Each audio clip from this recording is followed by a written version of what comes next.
Not a single person in this country is safe.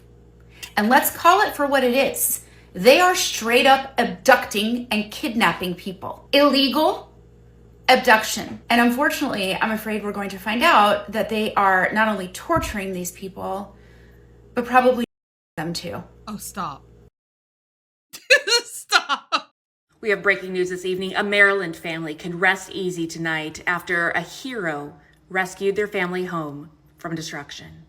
Officials say that this man, 29-year-old Kilmar Abrego Garcia, was walking in the neighborhood when he saw smoke billowing out of the home. He quickly dialed 911 and then entered the home to rescue the 30-year-old mother and her 2-year-old daughter. Abrego Garcia declined to be interviewed this evening, saying that he's just glad that he was there at the right time. What an incredible story. We'll have more as this develops. Now, that story obviously was not true, but Democrats are losing their minds. They're going absolutely insane over gang member Kilmar Garcia. But today I'm going to be exposing the real truth about Kilmar Garcia. Here's the DOJ timeline of Kilmar Abrego Garcia. March of 2012, he illegally enters the country. March of 2019, he's identified as a gang member. April of 2019, he's found to be a gang member by a judge. December of 2019, the appeals court affirms the judge.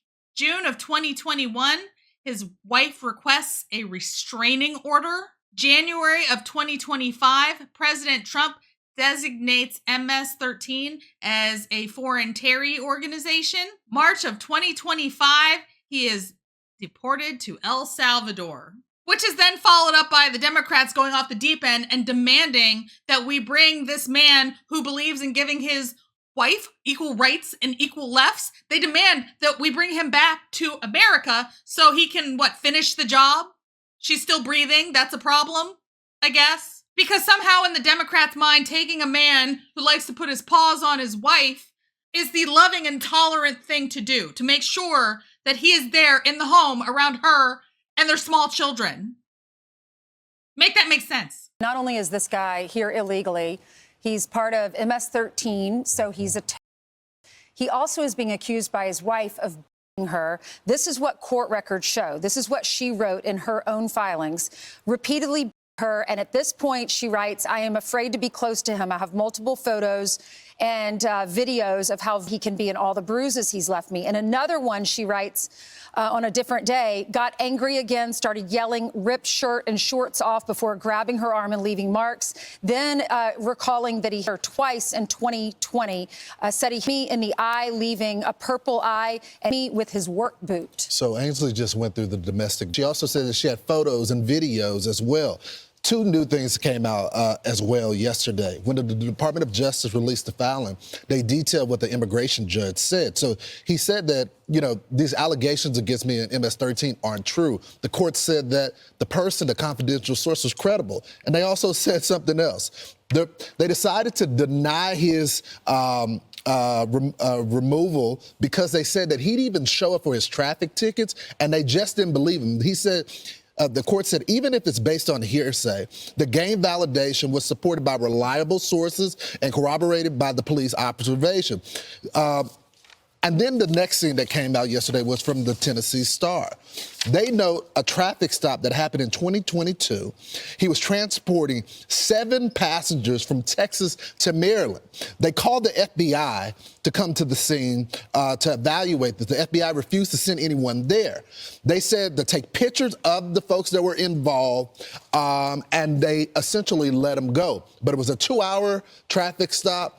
An extra police officer that is known for conducting these type of reviews. So I can't wait to hear from the FBI on that. So now we have the wife, we have the DOJ filing, and now apparently he was trafficking humans across the border as well. Factually, this is an extremely disturbing case. And as a career prosecutor, it is even more disturbing. Every American tonight should be thanking Donald Trump for making America safer by getting this guy out of our country. I'm going to call him because he has been designated as a member of a terrorist organization.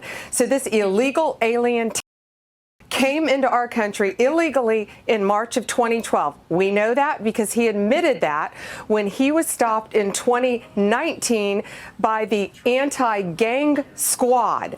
They stopped him at a Home Depot with 3 other members. And here's what's very important. He was wearing a sweatshirt with gang insignia on it.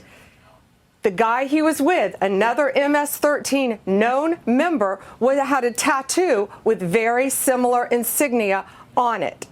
ICE declared him as a member of MS-13. The police officers, the gang unit, declared him as a member of MS-13. And also, they independently went to a reliable, confidential informant who said not only is he a member of MS-13, he gave them the clique, the Westerns, and he was called a Chiqueo, which is one of the higher-ranking MS-13 members. So they rightfully detained him, rightfully. An immigration judge agreed. An appellate immigration judge agreed. Now here's where it gets even more frightening. In 2021, his girlfriend previously, his wife at the time, who he had married in jail after he'd gotten numerous tickets, didn't show up for court. He marries her in jail. She has a baby with him. And as a career domestic prosecutor too, I know it takes a lot for any woman to come into court and say they're a victim of domestic. This woman came into court twice, getting a restraining order against him, saying it's horrific. He had her in the eye. He had ripped her clothes off. What causes a young mother to do this? Her child was with her. She talked about her child in the petition for an injunction for safety. Ultimately, she didn't show up for court. That's your typical domestic victim. But this victim was even braver because she was married to one of the top MS-13 members who was illegally in our country and so Sean, he, under Donald Trump's incredible plan to get these alien enemies, these out of our country, he is deported. He is deported back to where he came from, El Salvador. He is sitting in a prison, and every American should be thanking President Trump tonight, and every liberal journalist who has called him a Maryland man and saying he was rightfully in this country should be apologizing tonight to President Trump. Allow me to introduce you to the new face of hypocrisy, hysteria, feigned moral outrage inside the Democratic Party. That would be Maryland Senator Chris Van Hollen. Now, when Joe Biden allowed an estimated, 12+ million unvetted illegal immigrants to pour into our country, including known cartel members, gang members, Van Hollen did nothing and he said nothing. When Maryland, a mother of 5, Rachel Morin, was brutally by an illegal immigrant from El Salvador on a Maryland hiking trail, Van Hollen could only be bothered to release a short written statement to a news outlet. When 20-year-old Maryland woman Kayla Hamilton was in her own Maryland home by another illegal immigrant from El Salvador, Chris Van Hollen expressed zero public outrage.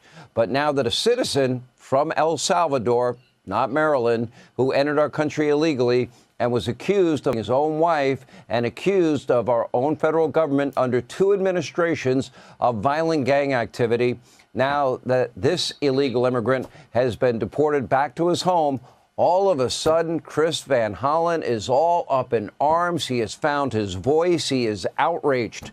In the past 48 hours, Van Hollen has rushed in front of every microphone, every camera he could find, giving one impassioned plea after another, vowing to rescue and bring back to America this illegal immigrant that got deported. And today, Chris Van Hollen flew to El Salvador for the dumbest, most pointless political stunt in recent history. We'll let you decide. Take a look.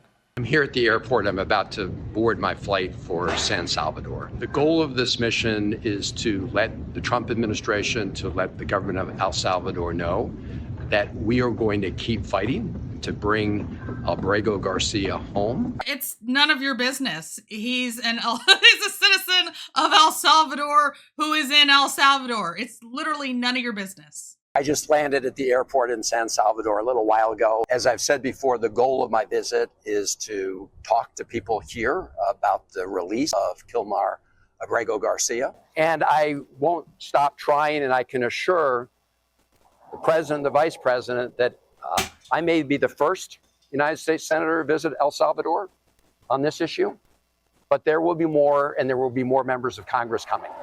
Snow on the Lake and Riley Act flies to El Salvador to return gang members to America. Oh, this guy's a national embarrassment. It's one thing when we have to deal with a criminal element that is already here in the United States, but it is absolutely inexcusable to be dealing with foreigners who are criminals. And it is particularly offensive when we have to deal with the ones who couldn't even be bothered to come here the right way. I tend to doubt it, but by the way, if he is successful, maybe he can invite him to live with him. It's no surprise Van Hollen left empty-handed. He couldn't even get a phone call with this illegal immigrant, much less secure his release from an El Salvador jail. But Chris Van Hollen is still vowing to, quote, bring him home. Good luck with that. Now, Chris, he is home. He is not a Maryland man like you and every other Democrat and everyone in the state-run legacy media mob is claiming. He's not an American. He's not your constituent. He was not in our country legally, according to a report, John Solomon. He even admitted to police that he entered our country illegally. In other words, you're a lawmaker, right? Didn't follow our laws, didn't respect our borders or our sovereignty. He had no right to be here. And you know who should still be here, safe and sound, in your state of Maryland? That would be Kayla Hamilton and Rachel Morin. But you didn't lift a finger for Rachel or her family or anyone in your state or anyone in this country to protect them from the likes of those illegals that them or are involved with them. And Chris Van Hollen, well, couldn't be bothered with their safety and security. To be honest, he's barely said anything at all about these two victims of illegal immigration. He might not even know who they are. Chris Van Hollen is a disgrace to the entire state of Maryland, frankly, to the entire country. You know, this performative art is just a joke. He's lying. He's grandstanding. It's frankly repulsive. He should be ashamed of himself. Better yet, maybe he should take some time and listen to Rachel Morin's mother and reevaluate his entire political career.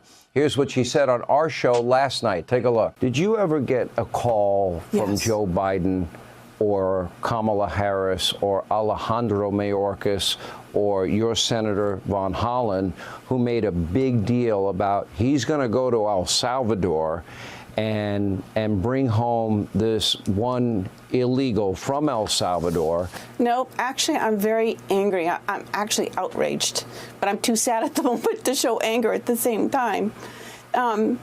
He did not call our family. He did not give condolences. There was no action on the Democratic Party in any way, from Joe Biden, Kamala Harris, Mayorkas, anyone here in Maryland, none of the senators did anything to help search for the of my daughter. Now, in case the senator did miss our show, only hours ago, Patty Morin had this to say at the White House briefing with Caroline Leavitt, and Caroline will also join us later in the show. Take a look. Why are we not protecting the American citizens? It's just common sense. Why are we not protecting our children? And to have a senator from Maryland who didn't even acknowledge or barely acknowledged my daughter and the brutal death that she endured, leaving her 5 children without a mother and now a grandbaby without a grandmother, so that he can use my taxpayer money to fly to El Salvador to bring back someone that's not even an American citizen. Why does that person have more right than I do, or my daughter, or my grandchildren?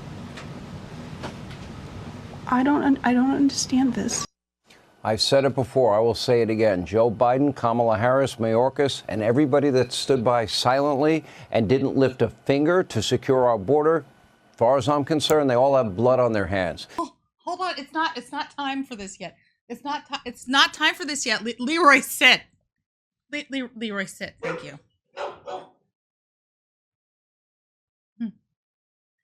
No, it's not time. No, it's not time.